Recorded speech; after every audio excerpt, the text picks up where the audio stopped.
માણસની તકલીફ જ એ છે, જેના જેના આપતા હાથ દેખાયા એ બધાને યાદ રાખ્યા, પણ જેણે મનમાં બેસીને આ બધાને પ્રેર્યા એનો આભાર ક્યારે ન માને. આપણને જે જે સામે ઉભેલા વ્યક્તિઓ દેખાયા એ બધાને યાદ રાખ્યા. અને એક વસ્તુ યાદ રાખો, જ્યારે એને આપ્યું ત્યારે એનો આભાર ન માને તો લઈ લેશે તો કયા મોઢે ફરિયાદ કરવા જઈએ. એને જ્યારે આપ્યું ત્યારે આભાર કર્યો. ક્યારેક તો પ્રભુને બે હાથ જોડીને કહો કે પ્રભુ તારી બહુ કૃપા. તો માણસ માં એટલી હિંમત કરી કે તમે એમ ઠાકોરજી આગળ હાથ જોડીને એટલું કહી શકો, પ્રભુ મને બહુ આપ્યું, હવે પાડોશીને આપજો. ગમે તેટલું આપણી પાસે હોય, આટલી ઉદારતા ક્યારે આવે? ऐसे प्रभु क्यों विसारिए जाकी कृपा अपार. એને કેમ બોલી શકાય? એ તો 7 પ્રકારની કૃપા ભક્તિ માર્ગમાં છે ઠાકોરજીની, મહાપ્રભુ. આવી કૃપા જે કોઈ ન કરી શકે. સૌથી પહેલું વૈષ્ણવ પર સૌથી પહેલી કૃપા ઠાકોરજીએ આ વૈષ્ણવ સૃષ્ટિને પોતાના શ્રીઅંગમાંથી પ્રગટ કરી. સૃષ્ટિ કાયેન નિશ્ચય.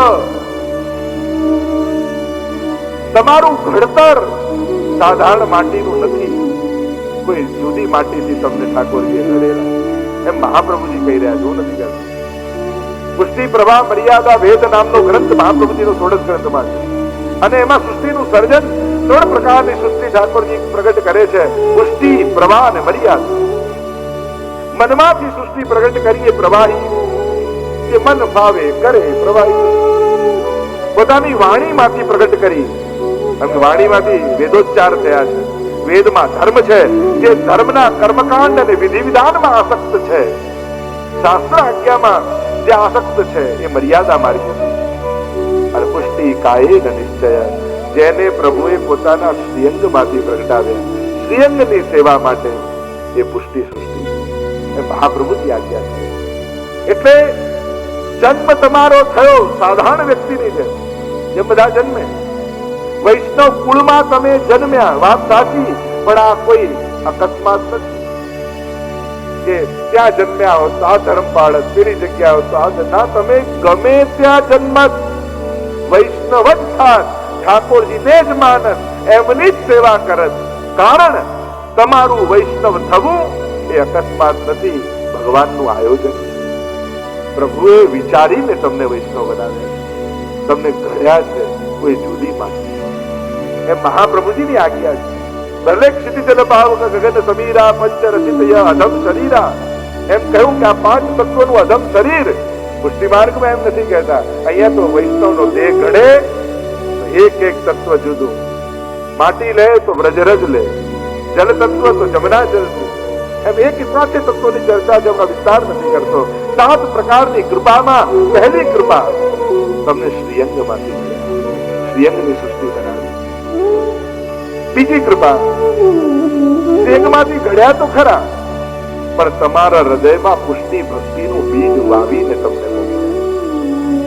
પ્રત્યેક વૈષ્ણવના હૃદયમાં ઠાકોરજીએ પુષ્ટિ ભક્તિનું બીજ વાવી. અનુકૂળ વાતાવરણ, અનુકૂળ માહોલ મળતા જ એ બીજમાં પડઘાઓ ફૂટવા લાગે. ઘણી વાર લોકો મળે, આ તો જરાય નતા માનતા, તેથી આપની કથા સાંભળીને તો સાવ બદલાઈ. એક વાર આવ્યા જીવન બદલાઈ. આ તો કથા તો નિમિત્ત થાય, પણ કોઈ બેઠકથી ગયા, કોઈ નાથક દ્વારા ગયા, કેટલી ઘટનાઓ ક્યાં ક્યાં થકી પુષ્ટિનું બીજ હતું જ. હવે વિચાર કરો, નાથક દ્વારામાં કદાચ તમે જાઓ, આજે પણ હજારો લોકો જાય, આટલી ભીડ હોય, આટલા દૂરથી આવ્યા હોય, ધક્કા ખાતા ખાતા હજી તો સન્મુખ થયા ન થયા, દર્શન થયા 1 મિનિટ હજી તો માંડ થયા, અને બીજા ધક્કે બહાર. પણ શ્રીનાથજી બાવાનો પ્રભાવ જુઓ. એ ધક્કો ખાતો ખાતો આવેલો એક ક્ષણ માટે શ્રીનાથજીની સન્મુખ દર્શન કરી લે ને તો એ બહાર આવીને એમ કહે, મારે બ્રહ્મ સમન લેવું છે ને સેવા પધરાવી, મારે વૈષ્ણવ થઈ જવું. આ શ્રીનાથજીનો પ્રભાવ એની દ્રષ્ટિમાંથી પસાર થયો અને બીજમાં પડઘા ફૂટવા લાગ્યા. હું ચંપારણ ગયો, હું બેઠકજી ગયો, બ્રજમાં ગયો, ઘણા લોકોને હું એવા ઓળખું છું, ક્યાંક ને ક્યાંક કોઈ સ્થાન, કોઈ કોઈ મહાપુરુષ, કોઈ એમની વાણી, કોઈ એમના વિચાર, કોઈ એમનો ગ્રંથ ક્યાંક કંઈક સ્પર્શતાની સાથે હૃદયમાં વાવેલા પુષ્ટિ બીજના પડઘાઓ આ બીજી કૃપા. ત્રીજી કૃપા કરી ઠાકોરજીએ શ્રી વલ્લભની શરણાગતિ આપણને આપી. જન્મ તો મળ્યો, જન્મ એક વ્યક્તિ થઈને જન્મ મળ્યો, એક સાધારણ મનુષ્ય થઈને જન્મ્યા, માણસ થઈને જાઓ વૈષ્ણવ થઈને. જ્યારે તમે જાઓ ત્યારે લોકો એમ કહે કે એક વૈષ્ણવ ગયા. વૈષ્ણવની કીર્તન છે, વૈષ્ણવની માલા પહેરામણી. એટલે જ જ્યારે પણ વૈષ્ણવ જાય છે ત્યારે એની પાછળ માલા પહેરાવણી છે. યાદ રખાય, આ જન્મ્યો તો વ્યક્તિ થઈને પણ ગયો વૈષ્ણવ. પોતાના જીવનને સફળ અને સાર્થક થઈને ગયો. અને આ જીવનનું સાફલ્ય છે. તમે ન હો અને જ્યારે તમને લોકો ભેગા થઈને યાદ કરતા હોય તો ઘણાને ધંધાની બાબતમાં યાદ કરે, ઘણાને કળાની બાબતમાં, ઘણાને હોશિયારીની બાબતમાં, ઘણાને વ્યવહારની બાબતમાં. પણ જ્યારે વૈષ્ણવતાની વાત ઘરમાં નીકળે અને જો તમને લોકો યાદ કરે ત્યારે માનજો કે તમે જીવન સફળ કરી દીધું. અને આજે આપણા બધાના ઘરનો અનુભવ, આજે આપણે આપણા વડીલોને ઘરમાં યાદ કરીએ. અમારા બાપુજી હતા, અમારા દાદા હતા, આમ હતા, આવા વૈષ્ણવ, આવા મર્યાદી વૈષ્ણવ. આ આપણા ઘરના આદર્શો. બીજી જગ્યાએ લોકોને સમાજમાં કોઈ ને કોઈ મહાપુરુષોને યાદ કરવા પડે છે. અને વૈષ્ણવ કુળમાં કેવલ 2 પેઢી પહેલા જાઓ, તમારા દાદા, તમારા પરદાદાને યાદ કરો ને તો ઘરે ઘરે મહાપુરુષો હતા, ઘરે ઘરે ભગવદીઓ હતા, આદર્શો હતા. અને એ આદર્શોને યાદ કરી એમના વંશજો વૈષ્ણવ થઈ ગયા. આ પુષ્ટિ માર્ગનો પ્રભાવ છે. જે સંતો મહંતોની આપણે કથાઓને સાંભળી છે વાર્તા, આવા ભગવતી, પણ એવા ભગવતીઓ તમારા કુળમાં પૂર્વજો રૂપે હતા જે આવું જીવી ગયા. આ ભાવ આપણે કહ્યું, વલ્લભની શરણાગતિ આપણને આપી, મહાપ્રભુજી જેવા ગુરુ આપણને મળ્યા. ચોથી કૃપા, શ્રી મહાપ્રભુજી દ્વારા આપણને બ્રહ્મ સંબંધ મળ્યો અને વૈષ્ણવ થવાનો અવસર, શ્રીજીના થવાનો અવસર પડ્યો. પ્રભુ સાથે આપણો હસ્તમેળાપ કરાવે. પાંચમી કૃપા, આપણા ઘરે ઠાકોરજી પધારે, બ્રહ્મ સંબંધ લઈને અધિકાર થયો અને પુષ્ટિ પુરુષોત્તમ આપણે ત્યાં સેવ્ય રૂપે પધારે, આપણી સેવા લેવામાં. છઠ્ઠી કૃપા, સાધારણ જીવ જે સંસારમાં આપણે રહીએ છીએ, સાવ સંસારીની જેમ, પણ એમાં પણ જયારે ઠાકોરજી પધાર્યા તો આપણું ઘર વ્રજ બની. અને વ્રજ બનાવી ઠાકોરજી આપણા સંસારને પણ અલૌકિક બનાવી. આપણી શરણાગતિ આપણા ઘરે આવીને દ્રઢ કરી. લોકોને તો ક્યાં ક્યાં જઈને ધરવા જવું પડે અને આપણે ત્યાં તો ઠાકોરજી ઘરે બિરાજતા હોય અને ત્યાં આપણું અંગીકાર કરતા હોય, આપણી શરણાગતિ કરે. અને છેલ્લી કૃપા, સાધારણ કર્મવશ થઈને આવેલો જીવ, એ જીવમાંથી એ દાસ બન્યો, દાસમાંથી સેવક બન્યો, સેવકમાંથી વૈષ્ણવ બન્યો, વૈષ્ણવમાંથી ભગવતી બન્યો અને ભગવતીમાંથી તાદૃશી બનીને પ્રભુ પાસે. એક જીવ જે કર્મવશ પેદા થયો હતો એ ભગવતી અને માંથી તાદૃશી ભગવાન જેવા ગુણો ધારણ કરી અને પ્રભુની લીલામાં પ્રાપ્ત થયો. આ સાતમી કૃપા.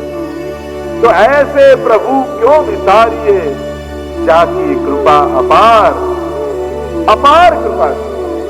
પ્રાચીન સમયમાં તો વૈષ્ણવો પણ પત્ર લખતા ને, તો પત્રની છેલ્લે વલ્લભને એવું લખતા, સેવામાં અમારી સુધી લેજો, આવું લખાતું પત્રમાં. દંડવત પ્રણામથી પ્રારંભ થયેલો એ પત્ર એ વૈષ્ણવને લખતા. જય શ્રી કૃષ્ણથી શરૂ થયેલી એ યાત્રા પત્રની છેલ્લા એમ લખાતું, સેવામાં અમારી સુધી લેજો. સેવા કરતા ઘણી વાર વૈષ્ણવ પણ જતા હોય ને, બ્રજમાં જતા હોય તો અમારે દંડવત કરજો, અમને યાદ કરજો. એ સમય અને એક વૈષ્ણવ જયારે ઠાકોરજી આગળ તમને યાદ કરે ને તો એ ક્યારે પણ નકામું નથી જતું. અરે તમારા થકી કોઈને યાત્રા થઈ હોય ને અને તમારા થકી કોઈ યાત્રામાં જાય અને એમ થાય કે આ યાત્રામાં લઈને આ તો ઠાકોરજી એની આંખમાં તમને, કદાચ તમે ના જઈ શકો પણ કોઈને મોકલ્યા પણ હોય ને તો એના થકી તમારા વંદન બધે પહોંચે. તમારા થકી કોઈ મહાપ્રસાદ લીધો હોય તો એ ઠાકોરજીની કૃપા પાત્ર. તમારા થકી કોઈ કથાનું પાન છે, આ બહુ મોટું પુણ્ય છે, આ બહુ મોટી સેવા છે. કારણ કે જ્યારે તમે નિમિત્ત બનો છો અને તમારા થકી ભગવત નામ કોઈના હૃદયમાં જાય છે, એનાથી મોટું પુણ્યનું કોઈ કાર્ય કશું નથી. કારણ કે કેટલાના ઉદ્ધારના કારણ તમે બની જાઓ. આપણા થકી કોઈ એક ભૂખ્યાનું પેટ ભરાય તોય કેટલું મોટું પુણ્ય કહેવાય. આ તો હજારો લોકોને આત્માના ઓળકાર મળે છે. આનાથી મોટું પુણ્ય બીજું શું હોય? જે અહેસાસ એને આત્માની તૃપ્તિનો થાય છે કથા થકી, આ બહુ મોટું સત્કર, સાધારણ નથી, બહુ મૂલ્ય છે. જહાં તહાં તું મત બોલ. એને ગમે ત્યાં ન કહેવાય. કોઈ ઝવેરી હોય ને, કોઈ ગમે તેને કઈ પોતાનો મોંઘામાં મોંઘો માલ ન બતાવે. ત્યારે કોઈ એવો વિશેષ ગ્રાહક દેખાય ત્યારે હવે પેલો હાર કાઢવે એ આપને બતાવે, આમને લાયક એની યોગ્યતા, એની સામર્થ્યને જોઈને બતાવે. એમ શ્રી વલ્લભનું નામ પણ અગાધ. અગાધ એટલે કે અણમોલ છે, અનંત છે, સાધારણ નથી, તુચ્છ નથી, ગમે ત્યાં એને વેડફી નાખવા જેવું નથી. એટલે 41 પદમાં પણ કહ્યું ને, ભક્ત રાખત હી હાર કરે. ભક્તો યમુનાજીના નામને કેવું રાખે? હી હાર, હારની જેમ રાખે. તમે કોઈ હીરાનો બહુ મોંઘો હાર પહેરીને કોઈની લગ્નમાં જાઓ અને લગ્નમાં ગયા હો ને પાર્કિંગ બહુ નજીક ન મળે એટલે બહુ દૂર મળ્યું, કાર પાર્ક કરી અને નીકળ્યા. કેટલાક તત્વો સારા ઉભા નથી, તમને એમ લાગ્યું કે આ માણસોનું ટોળું છે, 4-5 જણા ઉભા છે, બરાબર નથી લાગતા અને આટલો મોંઘો હાર પહેર્યો છે અને ક્યાંક અજુગતું બની જાય, ઠીક નહીં. એટલે તમે શું કરો? હાર અંદર નાખી ઘૂમતો માથે કાઢી એ રીતે ઓઢી લો કે હાર દેખાય. અને એ રીતે ઉતાવળે ચાલતા લગ્નમાં અંદર જતા રહ્યા અને અંદર ગયા અને જ્યાં પોતાના સખીજનો સગાઓ દેખાયા એટલે હાર એવો બહાર કાઢો કે દરેકને દેખાય. અને બધા પૂછે ક્યાંથી લાયા? બસ ભગવત નામ પણ એવું છે. જહાં તહાં તું મત બોલ, પર જબ હરિજન ગ્રાહક મિલે તા આગે તું બોલ. જ્યાં એવું લાગે કે અહીંયા વલ્લભ નામની કિંમત નથી, આ શું વલ્લભના સ્વરૂપને સમજવાનો, એની આગળ વલ્લભને છુપાવીને શ્રીજીની વાત કરવી, શ્રી કૃષ્ણની વાત કરવી, શ્રીનાથજીની વાત કરવી. અને જ્યાં વલ્લભીઓ દેખાય, આયે મેરે નંદ નંદન કે પ્યારે, માલા તિલક મનોહર બાનો, ત્રિભુવન કે ઉજિયારે. અને એવા જયારે વલ્લભીઓ દેખાય તો ત્યાં આગે તું ખોલ. પછી તો દિલ ખોલી લે વલ્લભના ગુણગાન કરવા. વલ્લભની આવી કૃપા મારા પર છે, વલ્લભે આવો કૃપા મારા પર વરસાવી છે, ઠાકોરજી આમ મારા ઘરે પધરાવ્યા છે. પછી તો વલ્લભના ગુણગાન કરતા થાકવું. તેના પર વલ્લભની કૃપા હોય પણ કોની આગળ કહેવાય? જબ હરિજન ગ્રાહક. ત્યારે એવા ગ્રાહક મળે. એક ઝવેરીની દુકાન હતી. દીકરો મોટો થયો તો એને કહ્યું કે બાપુજી હવે હું દુકાને બેસું. ઠીક છે, કાલની દુકાને આવીને બેસશે. સામે જ કરિયાણા વાળાની દુકાન અને રોજ ભીડ થાય કરિયાણાની દુકાન અને પડીકા બાંધીને વેચતો થાય. આ તો એક દિવસ થયું કોઈ ના આવ્યું, બીજો દિવસ થયું કોઈ ના આવ્યું, ત્રીજો દિવસ થયું કોઈ ના આવ્યું, ચોથો દિવસ થયું.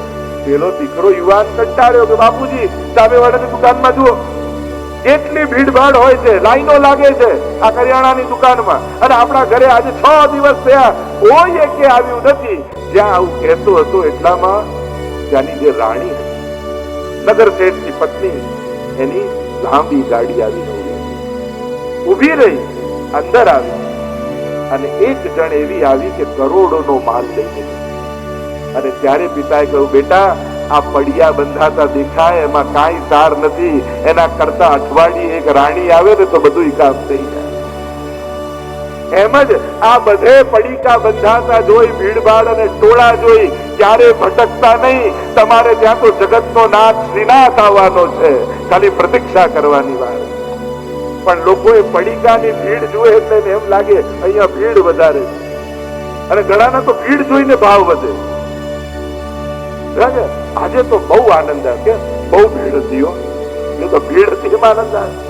હા, વૈષ્ણવ ને વૈષ્ણવ જોઈને હરખ થાય એ ચોક્કસ વાત છે. મૂળ વાત એ છે તમારે ત્યાં ઠાકોરજીની સ્વામીજી મહાપ્રભુજીનો રથ આવીને રોકાવાનો છે, એટલે થોડી પ્રતીક્ષા કરો. નાના નાના લાભમાં લલચાઈ ન જતા, આકર્ષણોમાં ખેંચાઈ ન જતા, નહીં તો ઝવેરી નહીં ભરી શકો, પછી પડીકા બાંધવા પડે. મોટા કામ કરનારને ધીરજ પણ મોટી રાખવી પડતી હોય. અને નાના કામ કરવા ઉતાવળ વાળા પછી ઉતાવળે પછી આવું જ પામીને આવે છે. તો શ્રી વલ્લભ નામ અગાધ હૈ, જહાં તહાં તું મત બોલ.